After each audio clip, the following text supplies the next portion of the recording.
ಶಕುಂತಲೆಗೂ ಚೆಂದ ನಿನ್ನ ನಗುವಿನಂದವು, ಆ ಬೇಂದ್ರೆ ಕಾವ್ಯಕ್ಕೆಲ್ಲ ನೀನಂತೆ ಸ್ಫೂರ್ತಿಯು. ಈ ಜಗದ ಸೃಷ್ಟಿಯೆಲ್ಲ ನಿನ್ನ ರೆಪ್ಪೆಯೊಳಗಿದೆ, ನಿನ್ನ ಪ್ರೇಮ ದೃಷ್ಟಿ ಮಾತ್ರ ನನ್ನೆದೆಯ ಒಳಗಿದೆ.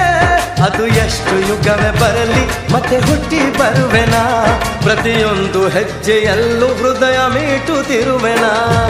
ನೀ ನಮ್ಗೆ ಇಷ್ಟ ಕಣಮ್ಮಿ, ನಮ್ಮನಸ್ಸು ನಿಂದೆ ಕಣಮ್ಮಿ. ತಕದಿಮಿ ದಂತಲ ಗೊಂಬೆ, ಸೌಂದರ್ಯದಲ್ಲಿ ರಂಭೆ ಗುರಂಭೆ, ಮಿರ ಮಿರ ಮಿರುಗುವ ಮಾವಿನ ಕೊಂಬೆ, ರಸಿಕರ ಪಾಲಿಗೆ ರಸದಾಳಿಂಬೆ. ರಾಜಕುಮಾರಿಯೇ ಚಂ ಚಂ ಚಕೋರಿಯೇ, ಕೋಮಲಾಂಗಿಯೇ ಕೋಲ್ಮಿಂಚು ರಾಣಿಯೇ.